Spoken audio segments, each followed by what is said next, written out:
Do you know how dangerous it is to drive trucks in the old forests of Dongbei? It was 10 years ago, during my first trip to Dongbei, when I took on a strange job. The employer asked me to hit the road with an empty truck. A red silk lantern had to be hung on each side of the truck's front, and he specifically requested that I exit the highway early to take a local back road.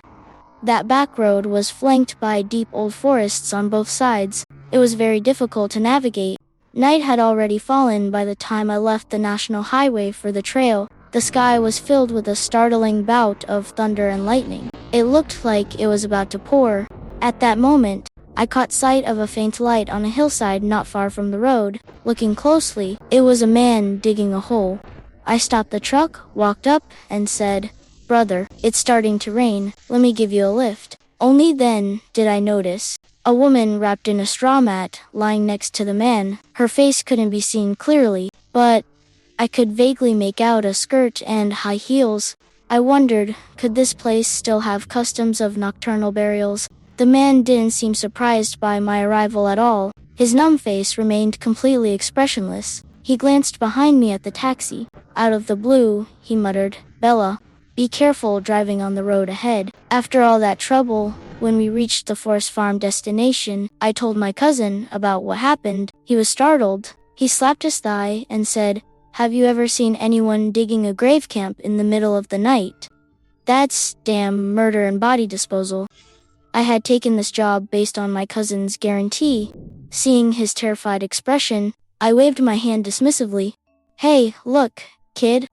It's been so many years. If someone had really just committed a crime, the murderous aura on their face wouldn't be hidden. Besides, those who died violently are always buried at the third watch. In the industry jargon, that's called cold storage. It's to avoid offending the living in the family." My cousin was still doubtful. He didn't say anything more. I thought the matter had just passed, but I didn't expect that. Just as I laid down to catch some sleep, my cousin hurriedly shook me awake. "Brother, something has happened. Someone really died on that road. What you hit must have been a crime scene." My sleepiness vanished in an instant. My cousin and I rushed to the scene in a frantic hurry. In this remote and isolated village, the occurrence of a homicide was like throwing a boulder into a calm lake. Nearby villagers had all gathered around. The police had already set up a cordon. As we moved closer to get a better look, a strange sense of dread washed over me. A grown man was dressed in a teal burial shroud, with 2 bells hanging around his neck. He was hanging from a tree outside. Every time the wind blew, the 2 bells made a crisp sound, sending a chill down anyone's spine. When I saw his face clearly, my mind went blank for a brief moment. The deceased in front of me was the very man I had seen at dawn. Before I could process it, I felt my arm being gripped tightly. It was my cousin, pointing at the corpse. His voice filled with terror. "Bobio Boss Wong is dead. That is Boss Wong who died. Brother, he is the boss of our factory. He was the one who called you to take this job." My already chaotic thoughts were dealt another blow. Not only might this trip have been for nothing, but worse still, I might have been dragged into a murder case. What kind of grudge or hatred could there be to do something like this to someone?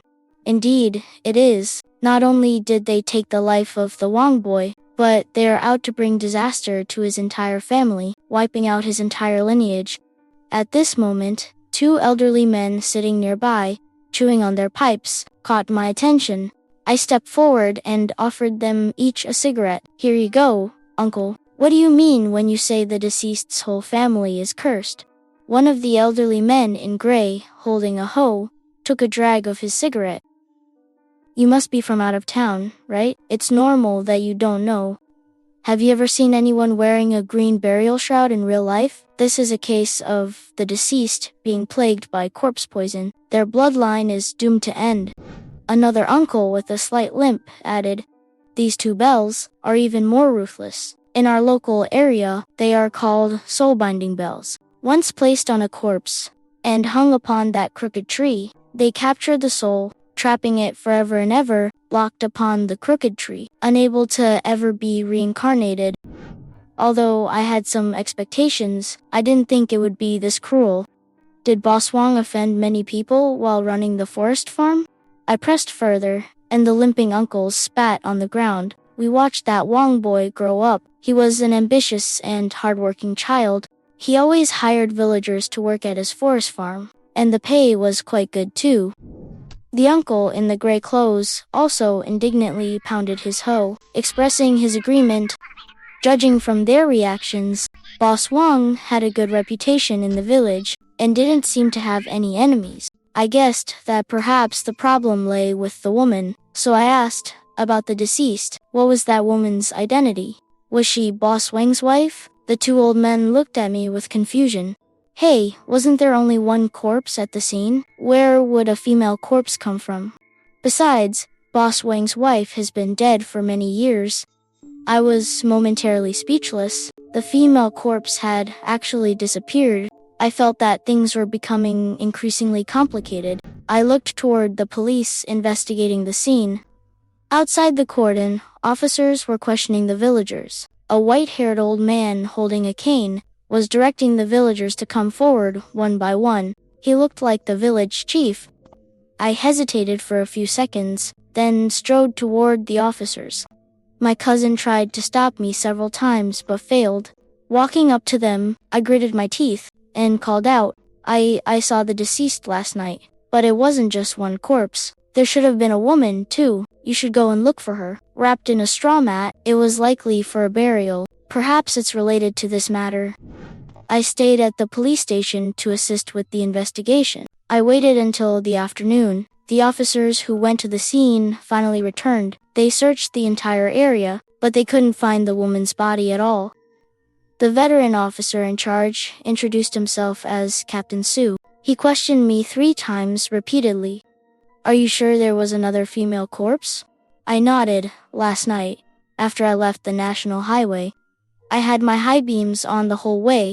The lights were so bright, I definitely wouldn't have seen it wrong. It was a woman's body wrapped in a straw mat. She was wearing a dress and high heels. The glare was too strong to see the exact colors. Captain Su nodded. We will check the nearby villages to see if there are any missing women.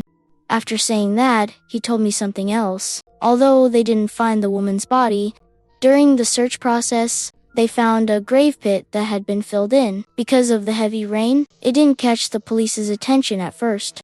The cause of Wang Gofei's death was a blow to the back of the head with a blunt object. He was only hung from the tree after he was dead. It can be almost certainly determined as a homicide.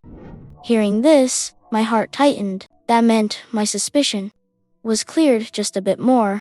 Captain Su saw what was on my mind. He smiled and said, Don't worry, you have an alibi. I froze for a moment. Captain Su told me that Wang Gofei's time of death was around 12 a.m. Once he said that, I understood. The time I saw Wang Gofei was around 10 p.m. I arrived at the lumberyard before 11 p.m., so during that time, I was with my cousin. Combined with the surveillance footage from the lumberyard, my suspicion could be completely cleared. When we left the police station, my cousin looked at me. Brother, did you encounter a weasel spirit or something? Did you have a hallucination? The police said there was no female body. I shook my head. I definitely saw it. But doubt also grew in my heart. Why did the killer leave Boss Wang's body behind, but specifically hide the woman's body? Could it be that on the woman's body, there was something the killer absolutely had to hide? As soon as we returned to the lumberyard from the station, we heard a shrill, mournful crying. A young girl was sobbing so hard she could barely breathe. Many people were around her, trying to comfort her. I shot an inquiring look at my cousin.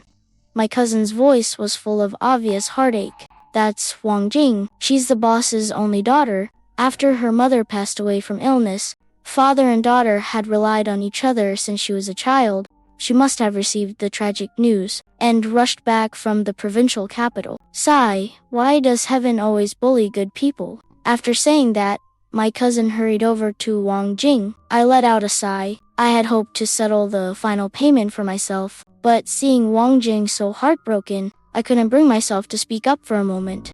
After lunch, I prepared to go find Wang Jing. Even though it seemed a bit cold-hearted, I was in desperate need of money right now. My wife was still at the hospital waiting for surgery fees. Just as I stepped out the door, my cousin found me first. "Brother, there's a job, 30,000 yuan. Will you do it?" As he spoke, his face was shadowed with guilt. I soon found out why. This job might very well cost me my life. The client was Wang Gofei's daughter, Wang Jing. When I saw her, Wang Jing's eyes were swollen like peaches from crying. Her voice was weak and frail. "Brother Jinshin, you know my dad's situation. It wasn't enough that someone killed him. They even wanted to curse his soul to scatter. I want to ask for your help. After my dad is cremated, please take his ashes on a trip. Go to the crime scene and help call back his soul, so that he can rest in peace and be buried." My expression turned solemn upon hearing this. It wasn't that I didn't know how to do this.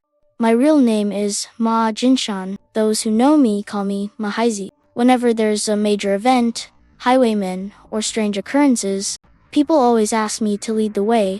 In the trade, it's called YA do pressing the road. First, I'm famous for not being afraid of death. I fight dirty and strike hard.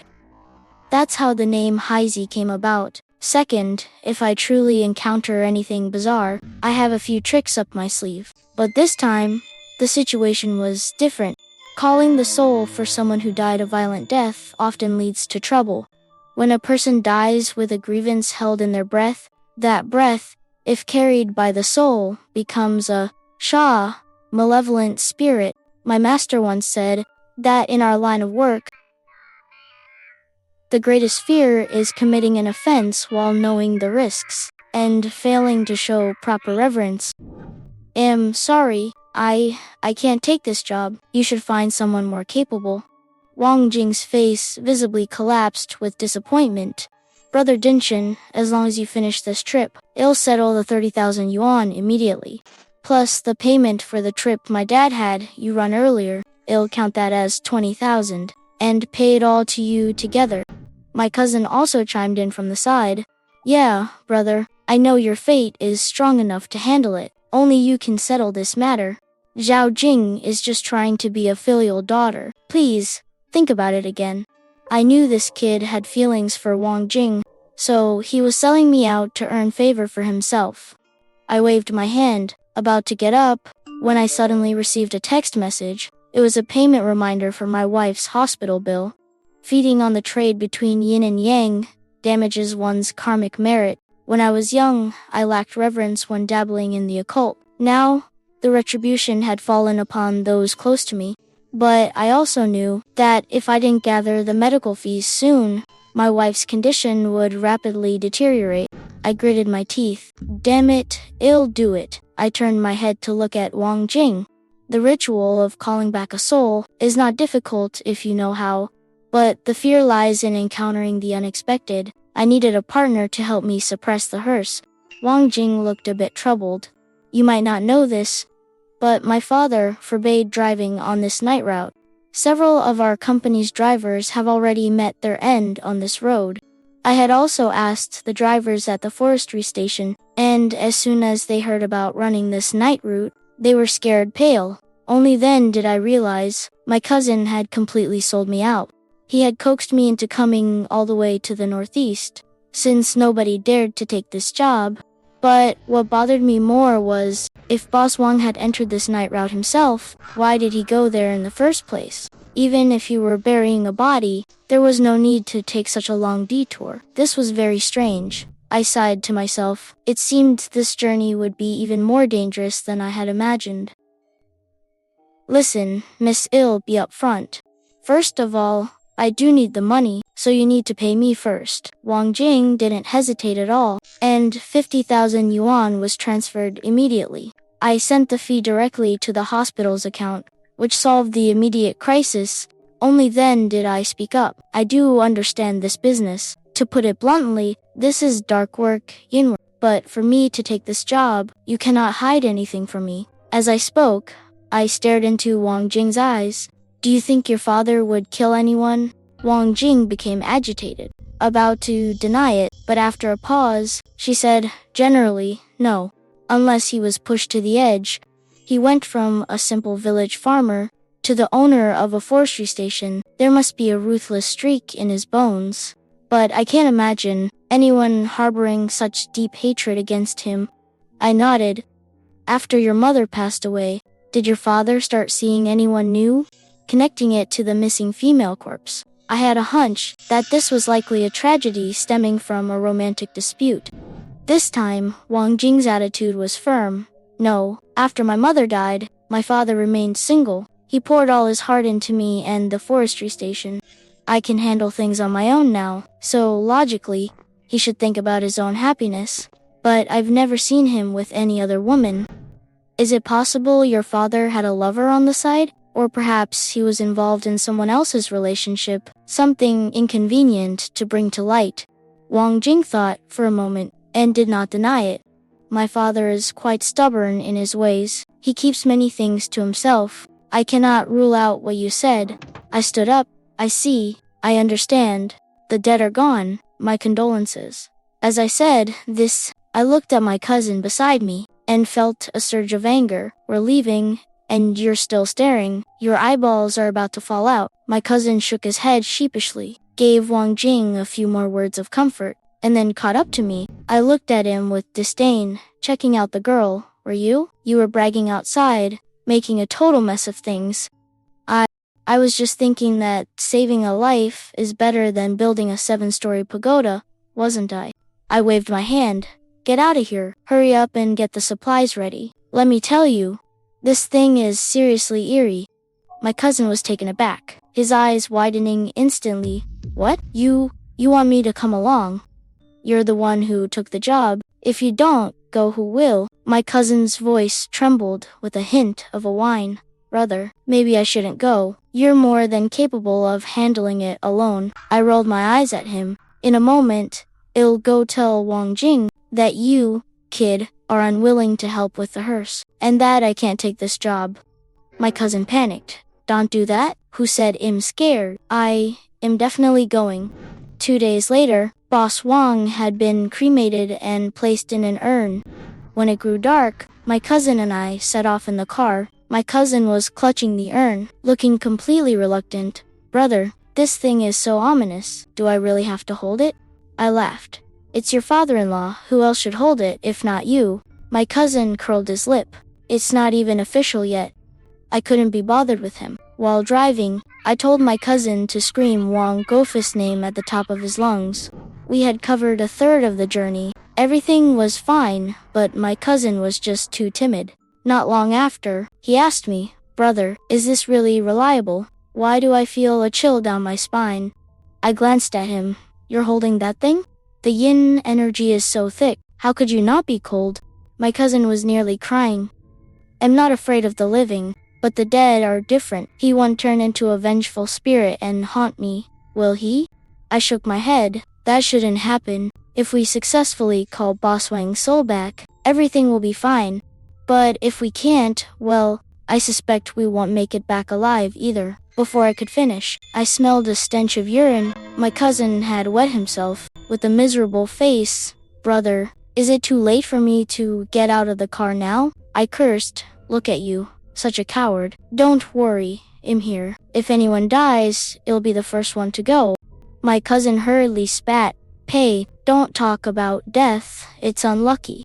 Let's talk about something auspicious. As we were talking, the car drove onto a narrow path deep in the woods. I shouted, hurry, grab the bells, otherwise we'll have to charge through. My cousin rushed to obey, screaming at the top of his lungs. Wang Gofu returned home. As the shout faded, I felt a chill, rushing from the soles of my feet straight to my crown. I glanced at my cousin. He was shivering uncontrollably. In the sky, without knowing when, it began to snow. My cousin's eyes widened. Brother, this snow isn't right. I know that the snow has turned red. Is that how normal snow looks? The sporadic red snow turned in a blink into hail. Pattering down, we had run into a hailstorm. The flakes of red snow were the size of palms, making a sound when they hit the windshield. The view ahead was completely obscured, suppressing the road and breaking the curse. When this happens, you have to charge through. If you make it, the evil spirit is broken. If not, both the people and the car are finished. I controlled the speed, and then I saw something wrong with my cousin. His pupils had completely vanished. His whole body was twitching, and the urn in his hands was rattling loudly. Soon, my cousin's body began to twist, as if something was contorting him, trying to twist him into a human pretzel. Just as I was about to move to wake him, my cousin shuddered violently and let out a hoarse roar. Water. It's all water. So cold. Listening closely, my cousin's voice sounded like a woman's. I took a look at my cousin. He was reaching his limit. His body twisted to an inhuman degree, froth and blood bubbling from his mouth. If I didn't resolve this quickly, someone would really die. I quickly reached under the seat and pulled out a whip made of segments of bone. When I was a child, I was abducted by human traffickers, and later rescued by my godfather. He was an elder of the Black Meow tribe, and taught me many skills, including gifting me this item soaked in medicinal herbs, a bone segment whip made from Jew worms. Back then, my godfather warned me seriously. Yin and yang are distinct. Do not abandon the living, do not disturb the dead. Unfortunately, I was young and arrogant, and didn't take his words to heart. I bit my finger, and blood seeped into the bone whip. The white bones of the whip body glowed instantly. I whipped it towards my cousin. Where it struck him, a puff of black smoke emerged. Then, my cousin stopped twitching. His eyes shut tight, and he fell unconscious. I swung my hand around, and with a thud, my cousin's body snapped back like a spinning top. My cousin looked at me, dazed. "Brother, why did you hit me? Check yourself all over." My cousin moved, grimacing in pain, feeling as if his bones had been twisted and broken. Looking at the black whip mark on his arm, he began to tremble, sobbing with snot and tears. I said I didn't want to come. You forced me to. I haven't even gotten married yet. I don't even know what a woman tastes like. I quickly cut him off. The temperature around us was dropping further, and the car windows were rattled by the yin wind. Bang, bang, bang. Stop the nonsense. You drive ill, deal with this. I stopped the car, took a red string from my pocket, and tied an ancient bell onto my cousin's hand. If you feel like you can't see the road, hammer the horn for all you're worth. My cousin's voice was trembling. "Brother, I'm scared. I can't do it. You should keep driving, or it'll drive us into a ditch." I kicked him. "If you can't drive, well, we'll both be finished." My cousin fell silent, and obediently sat in the driver's seat to continue. The journey was very rough. After a minute or two, my cousin's eyelids began to droop, so he slammed the horn wildly. As the horn blew, the bone bell on his wrist rang too. My cousin's eyes cleared up a bit, and he was able to keep driving. Seeing we were approaching the crime scene, I leaned out to look, and felt something was wrong. The red snow was even colder. This wasn't snow at all, but clearly tiny blades. Under the force of the red snow's wind, a cut on the face was like a razor slice. Visibility in front of the car dropped further. My cousin was drenched in sweat, his clenched teeth grinding together, clearly reaching his limit, about to pass out at any moment. The repeated setbacks had ignited my own blood. "Damn it, you think I'm really afraid of you? Even if I die and become a ghost, I will tear you all apart." I reached back and pulled a meow knife from my waist, with a black wood handle wrapped in black cloth. I unsheathed it and sliced my palm, letting the blood pour onto the bone segment whip. The entire whip began to hum and vibrate. Without hesitation, I grabbed the whip and struck it out the window a few times. Snap, snap. As the crisp sound of the whip echoed, the falling red snow seemed to have met the sun, melting before it even hit the ground. The red snow turned into red rain, pattering down, and continued for a minute before it stopped. I felt a wave of dizziness, my lips deathly pale. Just as I was about to lean out to check the situation, my cousin slammed on the brakes, nearly throwing me out of the car. I finally came to my senses. As the red snow dissipated, the crooked neck tree was right in front of us. The front wheels were already hanging over the edge. If I hadn't hit the brakes in time, we would have tumbled down the hillside along with the truck. I patted my cousin and said, "It's all right. The danger has passed. Now, let's just finish the soul-calling ritual." My cousin didn't dare to get out of the truck. "Can I just wait for you inside?" I didn't say anything, just grabbed the soul-calling flag, opened the door, and got out. My cousin glanced at the eerie, gloomy woods, gulped, and immediately followed me out. He gripped my sleeve tight, refusing to let go for his life. "Brother, why do I feel like those woods over there are off? It looks like there are silhouettes waving at us." "Stop talking nonsense. Hurry up and get the job done under the crooked-neck tree." This place was truly ominous. Located on the peak of Juho Mountain, surrounded by water on 3 sides, with the current flowing inward, this spot was a natural gathering yin array, the perfect breeding ground for malevolent spirits. The resentment here was overwhelming. It was clear the killer held a deep-seated grudge against Boss Wong.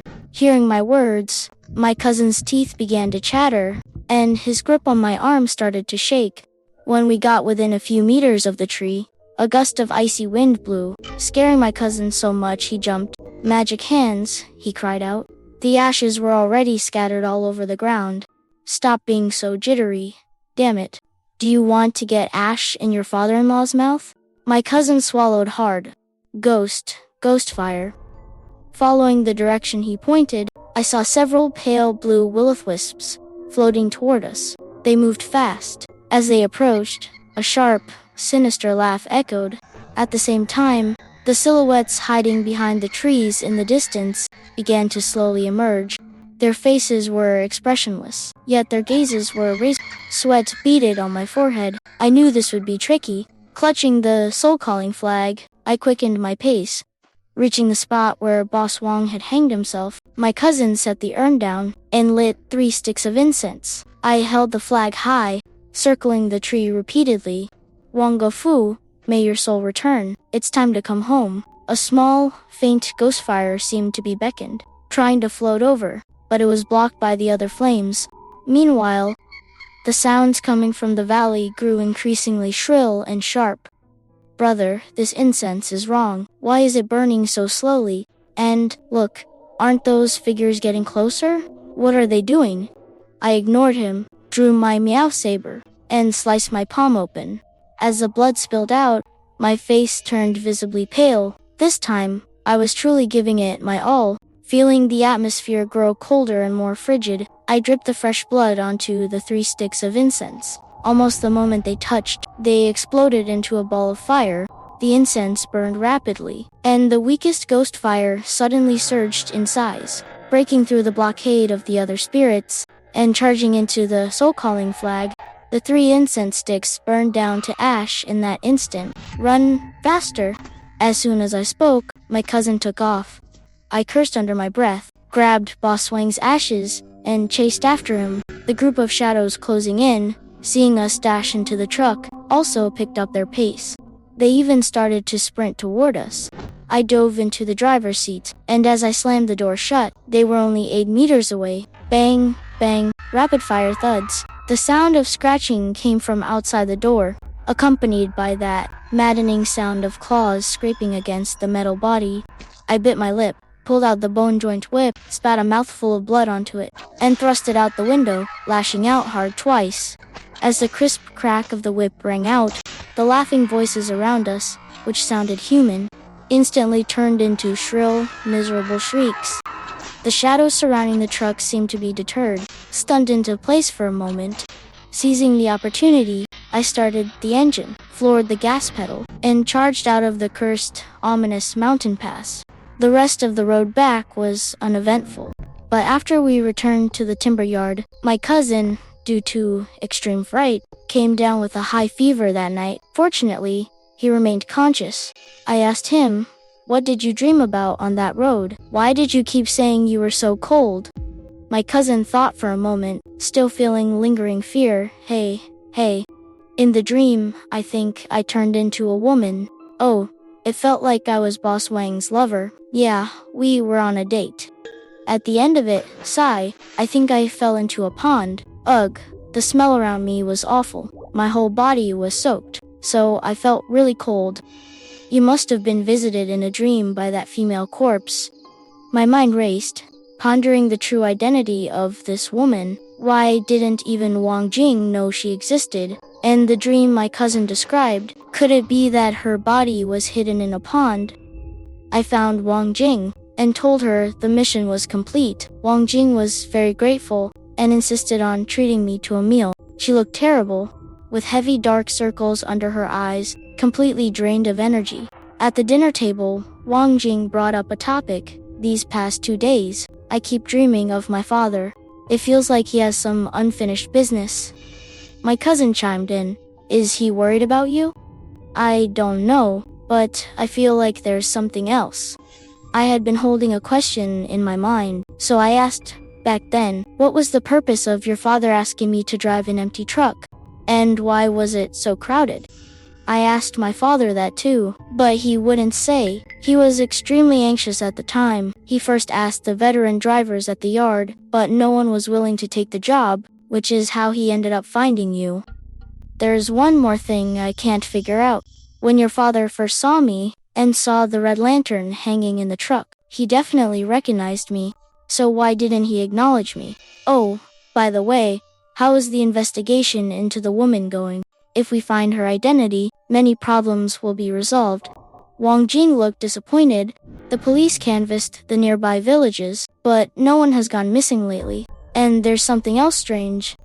During the survey, the police found that there wasn't just one pit dug near the tree, but several others that were left unfilled. I felt like I had touched upon a crucial point. Why dig so many pits? Why make me drive that route with an empty truck? Suddenly, a possibility struck me. I slapped the table. That's it. Your father wasn't digging pits to bury someone. He was digging to find a body. Your father must have known the woman was buried nearby, so he was searching for her location. And the reason he made me hang the red lantern was to guide her spirit, so she wouldn't become a wandering ghost in the desolate village.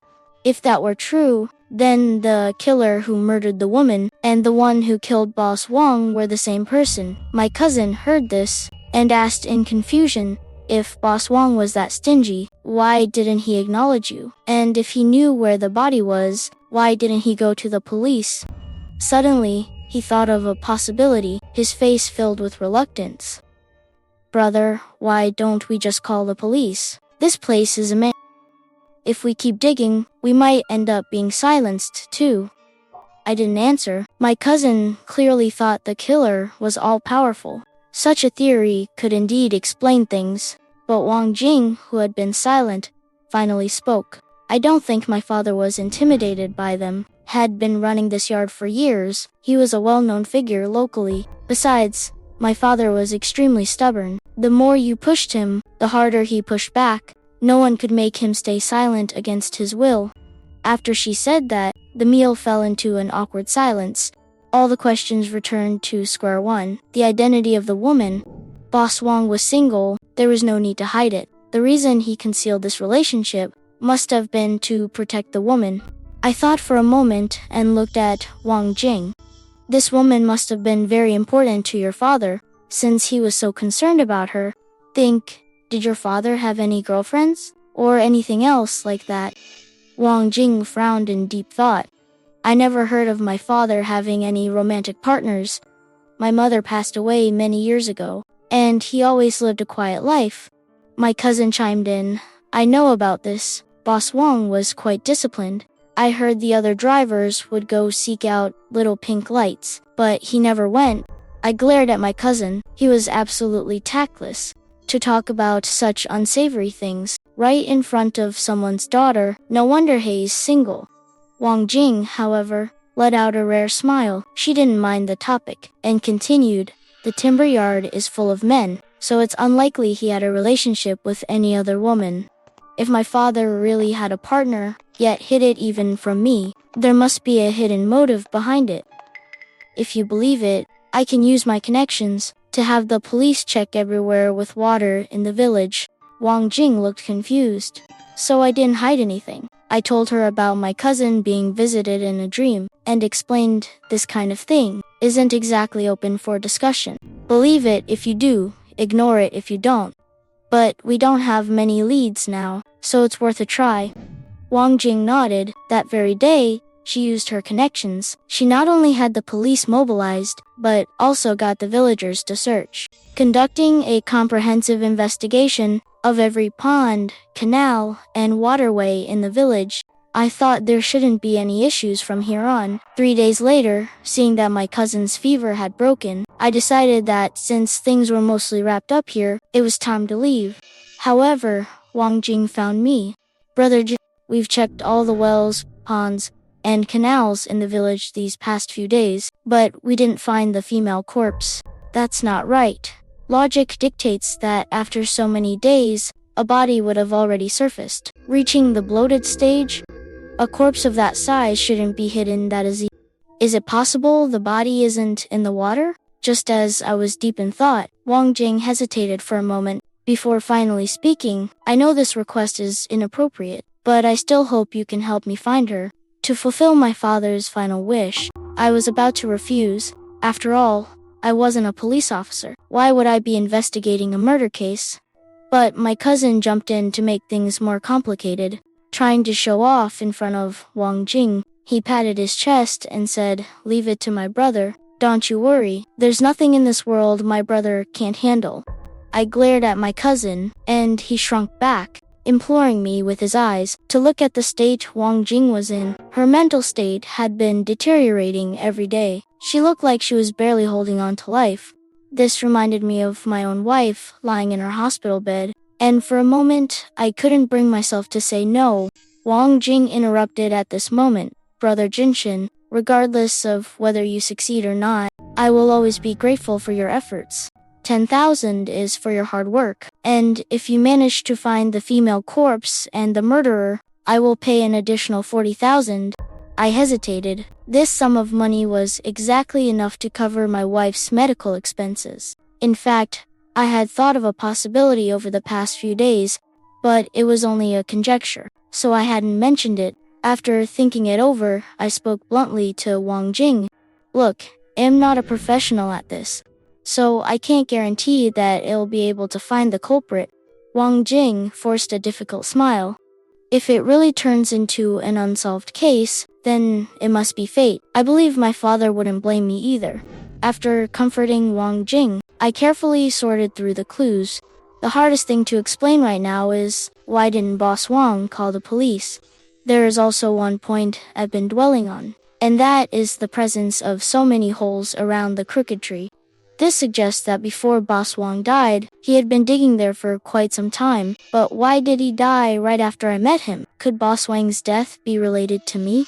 Did my arrival lead to Boss Wang's death? Yet, my appearance was arranged by Boss Wang himself. All these chaotic and tangled clues gathered in my mind, what seemed like an unreasonable or even contradictory reality, actually pointed toward one possibility.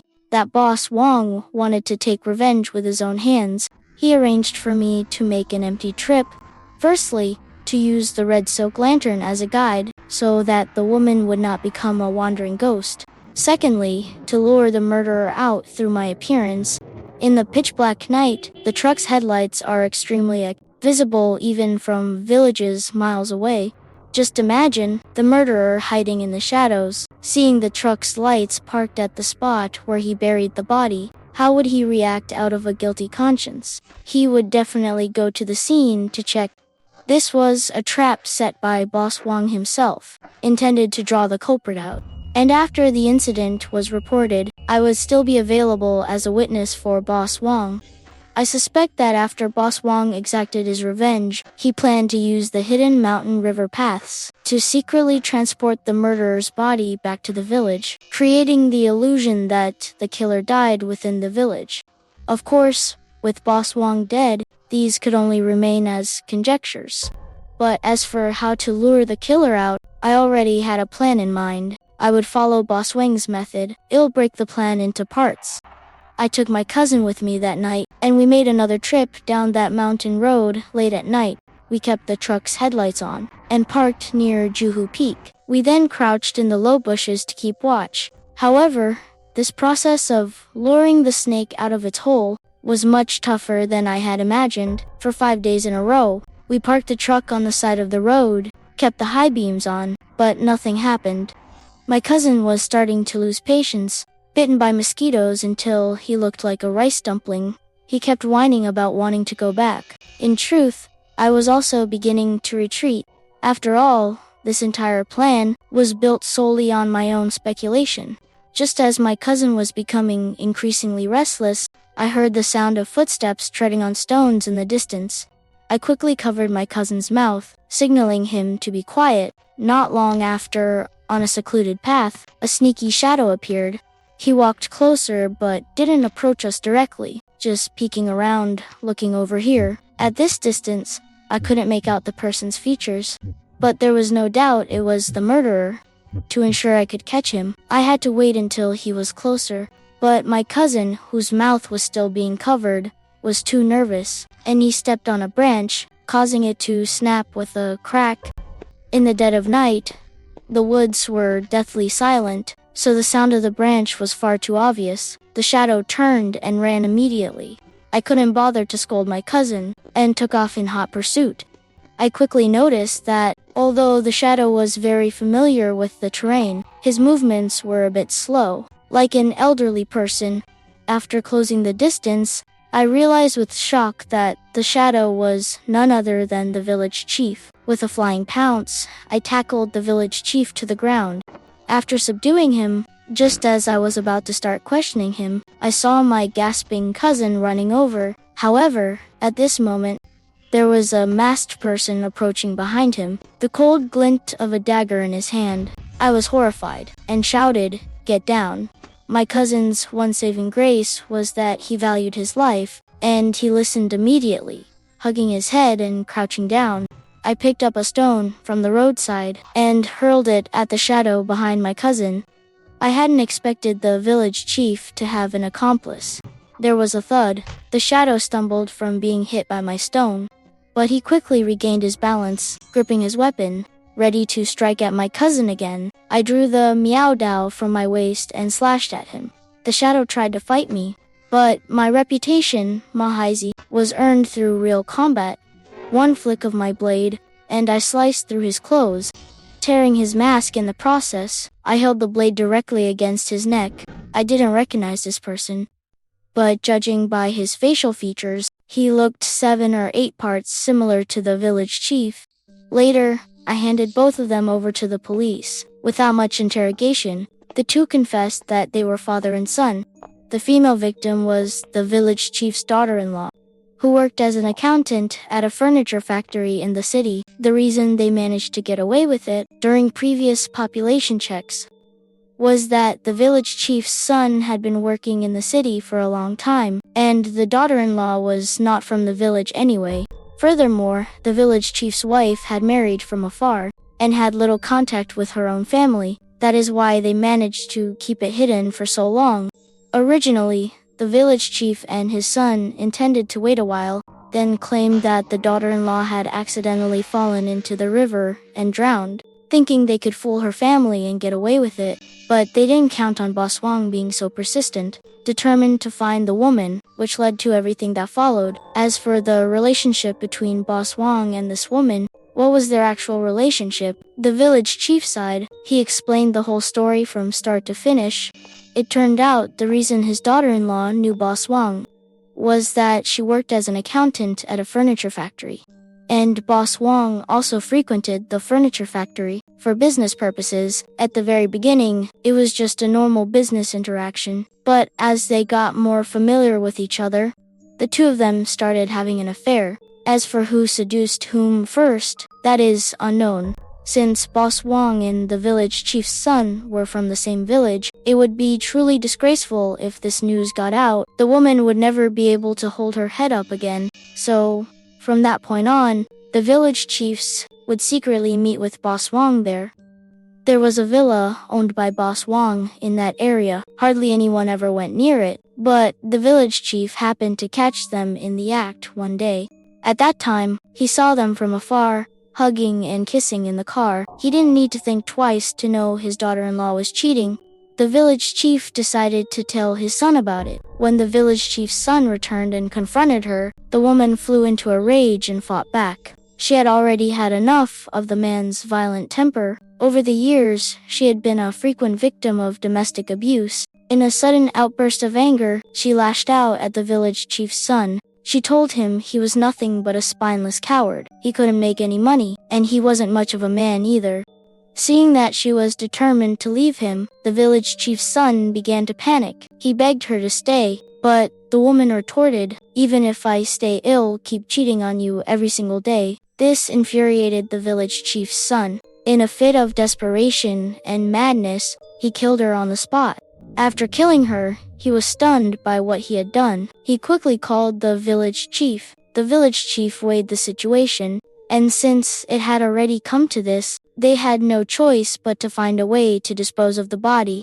The two of them moved the woman's body from the city to the countryside. They found a remote spot and buried her there.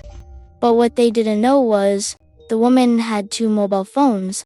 One of them was specifically used to communicate with Boss Wong. It was hidden in an inside pocket of her clothes. The village head and his son didn't find it. Normally, there wouldn't have been an issue with this. But the key point was that Boss Wong was deeply in love with her. Ever since the woman went missing, Boss Wong immediately went to the furniture factory to look for her. It turned out the factory boss said she had already resigned. Her husband had come in person to handle the paperwork. He sent people to inquire about the husband's situation, only to discover that he had also vanished into thin air. Nobody could reach him. Boss Wong knew for sure that something bad had happened. What confirmed his suspicion even more was the fact that the woman's phone location had remained completely stationary. Ever since they started their affair, Boss Wong and the woman had their phones synced with a couple's tracking feature. They could see each other's location at any time. For the better part of the day, her location had stayed fixed at the back of the village, and it hadn't moved a single inch. No matter how unwilling Boss Wong was to accept it, he had to face the reality. The woman had definitely been murdered and buried, consumed by immense grief and agony. The thought of revenge took root in Boss Wang's mind. That led to the subsequent phishing scheme. Back then, the location tracking on dating apps could only pin down a rough area. That is why Boss Wong dug so many pits. After committing the crime, the village chief's son hid in his hometown, staying shut indoors all the time. He was restless and panicked. Upon seeing lights where the body was buried, he was terrified. That very night, he attempted to move the body under the cover of rain. As for Boss Wong, he truly came with the intent to kill. When the village chief's son appeared at Juho Peak, Boss Wong quickly spotted him, and they began to struggle. The village chief's son was even stabbed twice. However, Boss Wong was unaware that the elderly village chief had also quietly followed him there. In the end, he launched a sneak attack from behind. Delivering the fatal blow, they killed Boss Wong. Afterward, the father and son grew angrier the more they thought about it. They decided to resort to the most malicious method. They dressed Boss Wong in a green burial shroud and hanged him from a crooked tree.